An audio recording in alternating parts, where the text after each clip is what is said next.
हर हर महादेव, जय भोलेनाथ। दोस्तों आपके अपने चैनल राधे श्याम में आपका बहुत बहुत स्वागत है।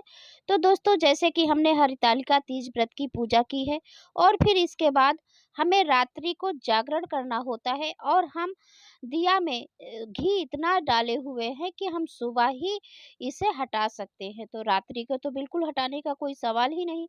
तो हमें सुबह पहले चौकी हटाना चाहिए या फिर पहले हमें पारण करना चाहिए। तो देखिए, पहले हमें चौकी हटाना चाहिए और यहाँ की सारी सामग्री हटानी चाहिए। यदि आप पार्थिव शिवलिंग का पूजा किए हैं तो उसका विसर्जन करना चाहिए, फिर इसके बाद पारण करना चाहिए। तो दोस्तों, ये अभी अभी हमारा दीप पूरा प्रज्वलित है। अभी आप देख सकते हैं, आइए रात्रि का है। अभी हम सुबह आपको दिखाते हैं कि चौकी कभी हम हटाएंगे और कितने बजे तक हटा लेंगे। आप देखिए, ब्रह्म मुहूर्त में सुबह उठकर स्नान कर सकते हैं। यदि आप रात्रि में जागरण करते हैं तो अच्छी बात है, यदि जागरण नहीं कर पाते हैं तो जो हमारा यह दीप जलता है, इसके वजह से हमें ऐसे ही पुण्य मिल जाता है पूरा रात्रि जागरण का। सुबह हमें सबसे पहले माता से सुहाग लेना चाहिए और सुहाग आप आंचल से भी ले सकते हैं, अपने उंगली से भी। ऐसे आप पहले 5 बार माता को लगा दीजिए, फिर उनकी मांगों से ऐसे 5 बार लेकर अपनी मांगों में लगाना चाहिए। तो ऐसे सुहाग लेना बोलते हैं। तो आप इस प्रकार से सुहाग ले लीजिए। और जो ये श्रृंगार का सामान चढ़ाए हैं, इसमें से आप 1 चूड़ी या 2 चूड़ी आप ज़रूर अपने लिए रख लीजिए या फिर बिंदी इसमें से ले लीजिए, क्योंकि प्रसाद लेना चाहिए। तो फिर इसके बाद और जो है ये सारी सामग्री, मतलब श्रृंगार का, तो इसे हम ब्राह्मणी को ले जाकर मंदिर में दान कर देंगे। और ये जो फल है तो ये सब हम अपने घर पे प्रसाद के रूप में बाँट देंगे बच्चों को, या घर में जितने सदस्य हैं उनको दे देंगे।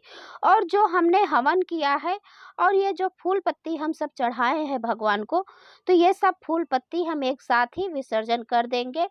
और जो ये जनेऊ चढ़ाए हैं, तो यदि घर पे कोई जनेऊ पहनता है, पति पहनते हैं या फिर घर पे और कोई सदस्य पहनता है, तो प्रसाद के रूप में हम उन्हें दे सकते हैं या फिर इसे भी हम पंडित जी को दे देंगे।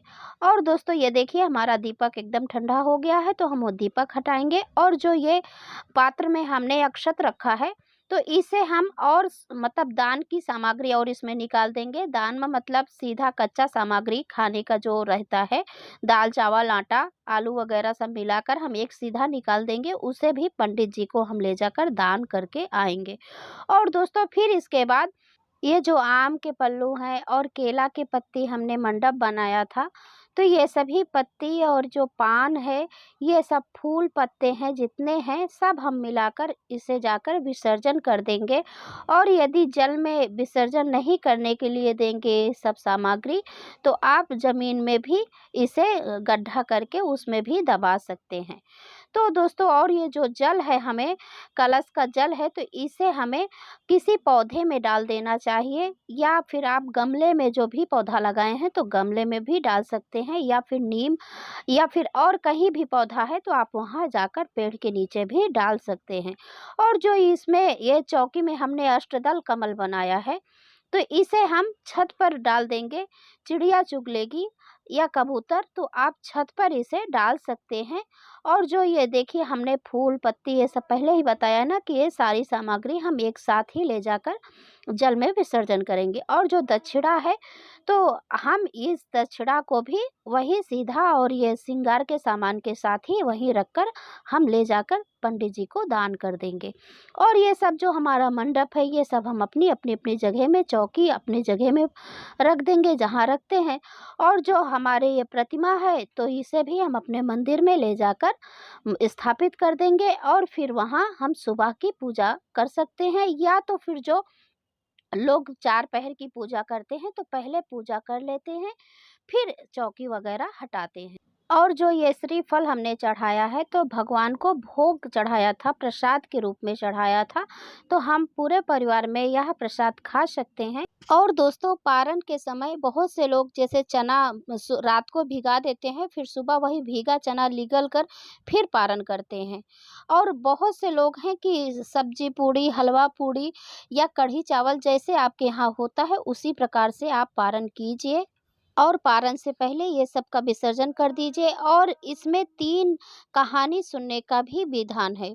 जिस दिन हम पारण करते हैं उसी दिन 3 कहानी है, उसे सुनना चाहिए, तो वो कहानी सुनकर आप पारण कीजिए। और दोस्तों, यदि यह आपको वीडियो अच्छा लगा और आपके लिए ज़रा भी उपयोगी है, तो आप लाइक और शेयर करें, चैनल को सब्सक्राइब करें, साथ ही बेल आइकन को ज़रूर प्रेस करें। इससे ये होगा कि जो भी इस चैनल पर वीडियो अपलोड होगी उसकी नोटिफिकेशन सही समय पर आपको प्राप्त होगी।